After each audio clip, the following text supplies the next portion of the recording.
अस्सलाम वालेकुम। मेरा नाम आयज़ा वहीद है। ज़माने की सताई हुए दुखों से हारी हुई लड़की हूँ। जब तक बाबा ज़िंदा थे और जब तक भाई की शादी नहीं हुई थी, तब तक तो सब कुछ ठीक था। ज़िंदगी मुझ पर भी मेहरबान थी। मैं भी मुस्कुराती थी। माँ की आंखों में ज़िंदगी रक्स करती हुई नज़र आती। भाई भी हम पर जान देते थे और बाबा की तो मुझ में जान थी। बाबा की इस दुनिया से जाने के बाद मुझे पता चला कि दुनिया कितनी ज़ालिम है। कोई भी अपना नहीं है, सब कुछ पराया पराया सा लगने लगा था। और फिर बाबा के बाद जब भाई की शादी होगी, तो तब तो जैसे मैं सबके लिए पराई हो गई थी। मैं क्या, मेरी माँ भी। हम जो कभी भाई के हिस्सा थे, अब हम उनके लिए एक बोझ बन गए थे। भाई हमारी शक्ल देखने के भी रवादार नहीं थे।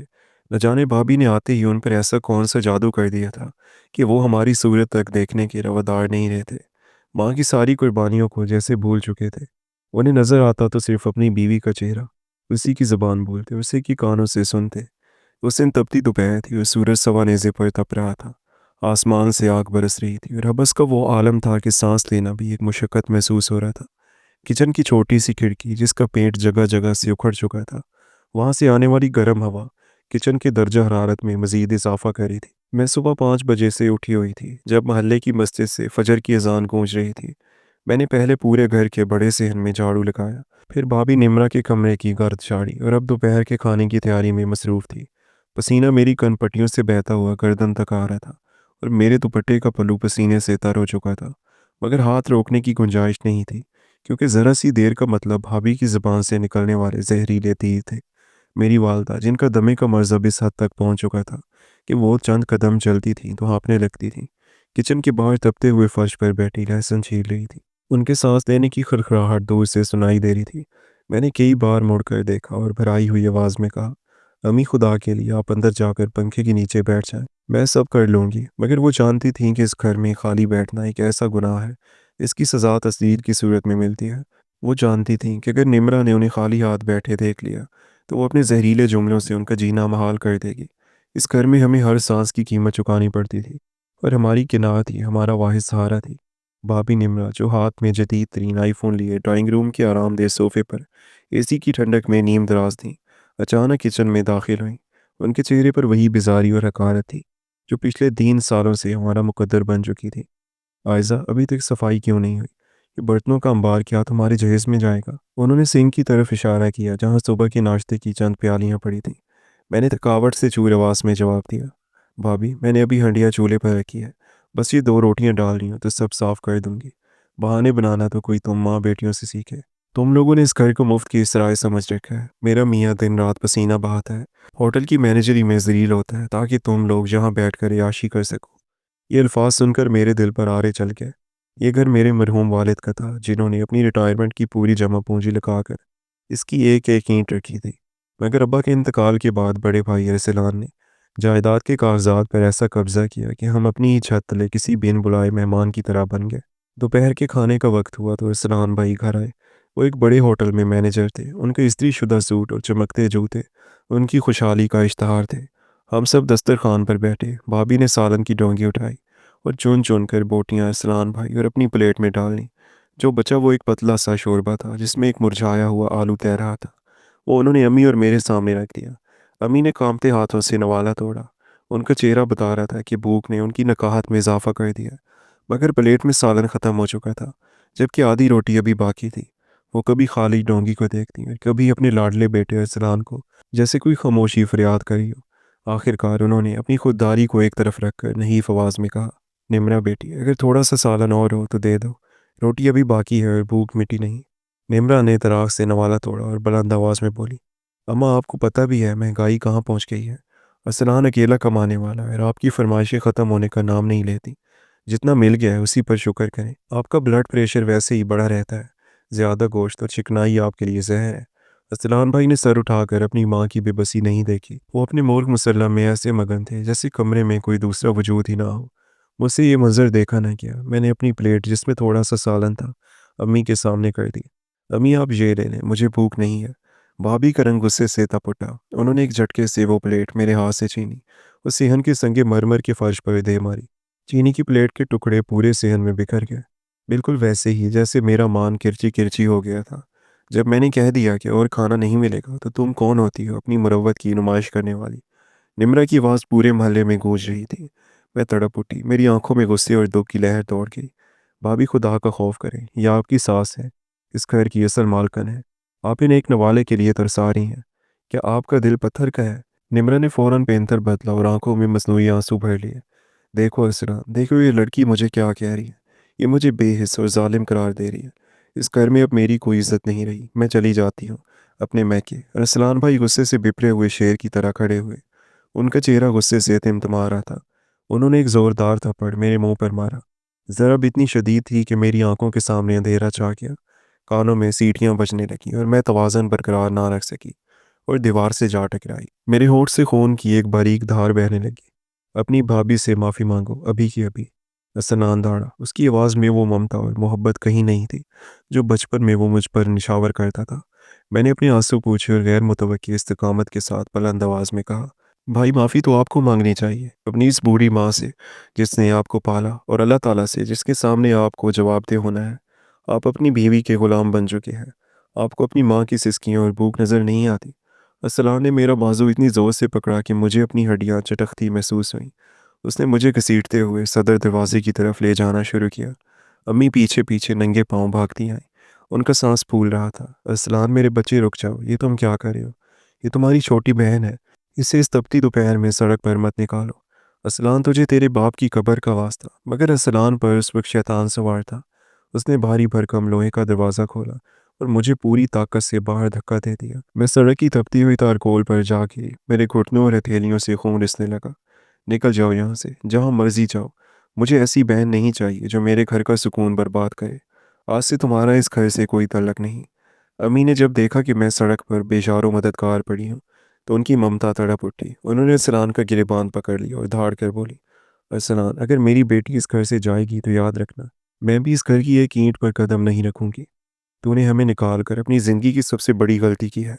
अरसलान ने सर्द मोहरी से अम्मी का हाथ अपने गिरेबान से झटका और हकारत से बोला, जाना चाहती हैं तो शौक से जाएं। मुझे बूढ़े बोझ पालने का कोई शौक नहीं।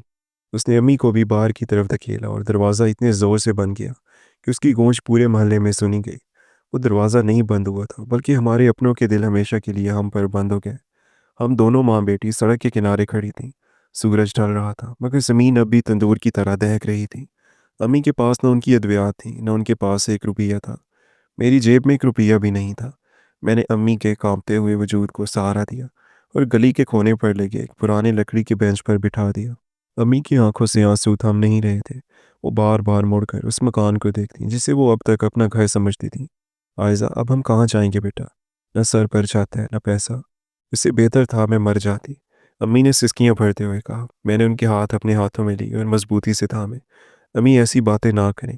अल्लाह ताला ने हमें इस घर से निकाला है तो वो कोई बेहतरीन रास्ता भी दिखा देगा। मैं पढ़ी लिखी हूँ, मैं कुछ ना कुछ कर लूँगी। बस आप हिम्मत मत हारें, ये हमारी आजमाइश है और हम इसमें सुरखरू होंगे। ये वो रात थी जब मुझे एहसास हुआ कि खूनी रिश्ते बाज़ औक़ात पानी से भी पतले हो जाते हैं, मगर अल्लाह ताला का सहारा हमेशा कायम रहता है। यही वो लम्हा था जहाँ से मेरी ज़िंदगी की नई जद्दोजहद शुरू हुई। ये मेरे लिए मकाफ़ात अमल के इस बड़े सबक का आगाज़ था जो वक्त ने अरसलान और निम्रा को सिखाना था।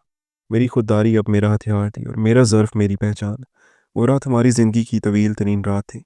हमने वो रात एक करीबी पार्क के लकड़ी के सख्त बेंच पर गुजारी।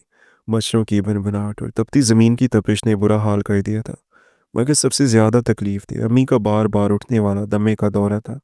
उनका हर सांस एक सिसकी की तरह निकल रहा था और मेरे पास उन्हें देने के लिए एक घूंट पानी तक नहीं था। सुबह का सूरज जब अपनी पहली किरणों के साथ नमूदार हुआ तो वो उम्मीद की बजाय एक नया चैलेंज लेकर आया था। मैं नौकरी की तलाश में निकली। मैंने बीए किया था और मेरे पास अच्छे नंबरों की डिग्रियां थीं, मगर इस वक्त मुझे किसी एयर कंडीशन दफ्तर की बड़ी नौकरी की नहीं, बल्कि सर छुपाने के लिए एक छत और अम्मी के लिए दो वक्त की रोटी की ज़रूरत थी। मेरी खुददारी मुझसे कह रही थी कि किसी के आगे हाथ नहीं फैलाना। शहर की गलियों में भटकते हुए मेरी नज़र एक बड़े सरकारी हॉस्पिटल की बैरूनी दीवार पर पड़ी। वहाँ एक पुराना इश्तहार चिपका था जिसके किनारे हवा से उखड़ रहे थे। हॉस्पिटल में सफाई के अमले और वार्ड अटेंडेंट की फौरी ज़रूरत है। तनख्वाह 10,000, रिहाइश मुफ्त। एक लम्हे के लिए मेरा दिल डूब गया। आयज़ा, तुमने जिस भाई के फ़ख्र के लिए दिन रात पढ़ाई की, क्या आज तुम इस हॉस्पिटल के फ़र्श साफ़ करोगी? मेरी आंखों में आंसू आ गया, मगर फिर मैंने पीछे मुड़कर देखा जहाँ अम्मी पार्क के बेंच पर भूख से निढाल बैठी थी। मेरा इरादा पत्थर की तरह पुख्ता हो गया। मैंने सोचा कि हलाल रिस्क कमाने में कोई शर्म नहीं। शर्म तो उस भाई को आनी चाहिए जिसने अपनी माँ को उस सड़क पर फेंक दिया। میں ہاسپٹل کے اندر گئی اور انتظامیہ کے دفتر میں اپنی فائل پیش کی۔ کلرک نے میری فائل دیکھی اور پھر مجھے سر سے پاؤں تک دیکھا۔ لڑکی، تم تو پڑھی لکھی ہو، سلجھی ہوئی لگتی ہو، کیا تم واقعی یہ صفائی کا کام کر پاؤ گی؟ یہاں خون، گندگی، بدبو اور بیماریوں کا سامنا کرنا پڑتا ہے، یہ کوئی آسان کام نہیں ہے۔ میں نے اپنے آنسو پی کر بھرپور استقامت سے کہا، صاحب مجھے بس ایک چھت چاہیے اور حلال رزق، میں ہر وہ کام کروں گی جو مجھے سونپا جائے گا۔ ڈاکٹر کاشف جو اس ہاسپٹل کے انچارج تھے، انہوں نے میرا انٹرویو لیا۔ وہ میری ہمت اور تعلیم دیکھ کر حیران رہ گیا۔ انہوں نے مجھے فوری طور پر نوکری دے دی اور ہاسپٹل کے پچھلے حصے میں ایک چھوٹا سا کوارٹر الاٹ کر دیا، جس میں ایک کمرہ، ایک چھوٹا سا کچن تھا۔ میں دوڑتی ہوئی امی کے پاس گئی، انہوں نے لے کر وہاں پر منتقل ہو گئی۔ امی نے جب وہ چھوٹا سا کمرہ دیکھا تو ان کی آنکھوں میں سکون آ گیا، لیکن میں نے اسے سچ چھپا لیا۔ میں نے کہا، امی مجھے ہاسپٹل کے کمپیوٹر سیکشن میں ڈیٹا انٹری کا کام مل گیا ہے۔ میں نہیں چاہتی تھی کہ وہ یہ دکھ لے کر جئیں کہ ان کی لاڈلی بیٹی دوسروں کے پھیلاوے صاف کرتی ہے۔ نوکری کا پہلا دن میری روح پر بوجھ تھا۔ میں نے ہاتھوں میں ربڑ کے دستانے پہنے اور وائپر اٹھایا۔ جب میں نے وارڈ کے فرش پر جھک کر صفائی شروع کی تو وارڈ میں موجود مریضوں اور ان کے لواحقین کی نظریں مجھ پر تھیں، جیسے وہ میری مجبوری کو پڑھ رہے ہوں۔ میرے آنسو فرش پر گر کر صابن کی جھاگ میں مل رہے تھے۔ میں نے دل میں کہا، یا اللہ تعالیٰ، یہ دن بھی دیکھنا تھا۔ مگر پھر میں نے اپنے آپ کو سنبھالا، یہ میری قناعت کا امتحان تھا۔ میں نے نہایت نفاست سے اپنا کام ختم کیا، یہاں تک کہ ڈاکٹر کاشف نے بھی میرے کام کی تعریف کی۔ دن گزرتے گئے، میں ایمانداری سے اپنا کام کرتی رہی۔ ایک مہینہ مکمل ہوا تو مجھے پہلی تنخواہ ملی، 10 نئے اور کڑک نوٹ، پورے 10,000 روپے۔ وہ نوٹ جب میرے ہاتھ میں آئے تو مجھے ایسا لگا جیسے میں نے پوری کائنات کی دولت سمیٹ لی ہو۔ میں نے سوچا آج میں امی کے لیے اچھے پھل لاؤں گی، ان کے لیے دمے کی بہترین دوا لوں گی، اور ہم آج کے دن پیٹ بھر کر کھانا کھائیں گے۔ میں خوشی خوشی ہاسپٹل سے باہر نکل رہی تھی کہ ہاسپٹل کی راہداری میں ایک دل خراش چیخ نے میرے قدم جکڑ لیے۔ ایک غریب عورت ہاسپٹل کے فرش پر بیٹھی اپنے بال نوچ رہی تھی اور دہائیاں دے رہی تھی۔ اس کا چھوٹا بچہ اسٹریچر پر بے ہوش پڑا تھا، جس کے سر سے خون بہہ رہا تھا۔ خدا کے واسطے کوئی میرے لال کو بچا لو، ڈاکٹر کہتے ہیں آپریشن کے لیے ابھی 10,000 روپے جمع کرواؤ، ورنہ یہ دم توڑ دے گا۔ میرے پاس تو پھوٹی کوڑی بھی نہیں۔ میرا دل لرز اٹھا، میں نے اپنی جیب میں رکھے ان 10 نوٹوں کو چھوا۔ یہ میری وہ کمائی تھی جس کے لیے میں نے اپنی انا کو دفن کیا تھا۔ فرش دھوئے تھے اور بھابھی کی تصدیق صحیح تھی۔ دوسری طرف ایک ماں کی اجڑتی ہوئی گود تھی۔ میرے سامنے دو راستے تھے، اپنی ضرورت یا دوسرے کی زندگی۔ میں نے ایک لمحہ بھی ضائع نہیں کیا۔ وہ پورے 10,000 روپے نکالے اور اس عورت کے ہاتھ میں تھما دیے۔ ماں جی روئیں مت، یہ لیں پیسے اور فوراً کاؤنٹر پر جمع کروائیں، آپ کا بچہ انشاءاللہ بچ جائے گا۔ اس عورت نے حیرت اور احسان مندی سے مجھے دیکھا جیسے میں کوئی فرشتہ ہوں۔ اس نے میرے ہاتھ چوم لی اور ایسی دعا دی جس نے میری روح کو سرشار کر دیا۔ بیٹی، تو نے آج ایک ماں کو جینے کی وجہ دی ہے، اللہ تعالیٰ تجھے وہ مقام دے گا کہ دنیا دیکھے گی۔ میں خالی ہاتھ گھر پہنچی، مگر میرا دل کسی نامعلوم سکون اور روشنی سے بھرا ہوا تھا۔ امی نے پوچھا، عائزہ کیا ہوا، تنخواہ نہیں ملی؟ میں نے مسکرا کر کہا، امی وہ بینک کا لنک ڈاؤن تھا، پیر کو ملے گی۔ ہم نے اس رات بھی پانی اور سوکھی روٹی پر گزارا کیا، مگر مجھے سکون کی نیند آئی۔ اگلے دن جب میں کام پر پہنچی تو مجھے وارڈ کی بجائے ڈائریکٹر کے دفتر میں بلایا گیا۔ میں سہم گئی کہ شاید صفائی میں کوئی کمی رہ گئی ہے، مگر جب میں اندر داخل ہوئی تو وہاں ڈاکٹر کاشف کے ساتھ ایک نہایت باوقار بزرگ بیٹھے تھے جن کا نام سیٹھ منصور تھا۔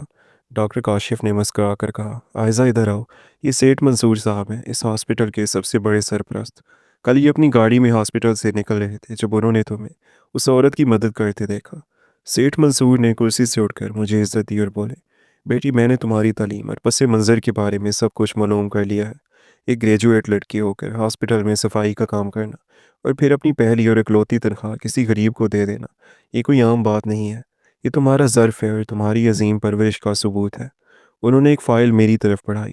مجھے اپنے ہیڈ آفس کے لیے ایک ایڈمنسٹریٹر کی ضرورت ہے جس کے پاس دماغ کے ساتھ ساتھ ایک دھڑکتا ہوا دل بھی ہو۔ کیا تم میری بیٹی بن کر میرا کاروبار سنبھالو گی؟ یہ تمہارا اپارٹمنٹ لیٹر ہے اور باہر ایک گاڑی اور فلیٹ کی چابیاں تمہارا انتظار کر رہی ہیں۔ میری آنکھوں سے شکرانے کے آنسو بہنے لگے۔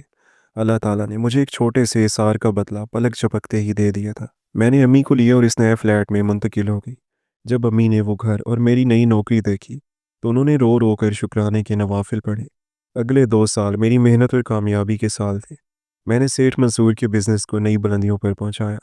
انہوں نے اپنے بیٹے حماد کے لیے میرا ہاتھ مانگ لیا، جو ایک نہایت نفیس اور دیندار انسان تھے۔ میری شادی نہایت سادگی مگر وقار کے ساتھ ہوئی۔ ایک شام جب میں اپنی مہنگی گاڑی میں آفس سے واپس آ رہی تھی، ایک سگنل پر میں نے دیکھا کہ ایک شخص کچرے کے ڈھیر سے باسی روٹی اٹھا کر کھا رہا ہے۔ اس کا لباس چیترے بن چکا تھا اور چہرہ پہچاننا مشکل تھا۔ جب گاڑی قریب ہوئی تو میری چیخ نکل گئی۔ وہ میرا بھائی ارسلان تھا۔ مجھے معلوم ہوا کہ بھابی نمرا، جس کے لیے اس نے اپنی ماں کو گھر سے نکالا تھا، اس کا سارا پیسہ اور جائیداد ہتھیا کر اسے سڑک پر چھوڑ کر چلی گئی تھی۔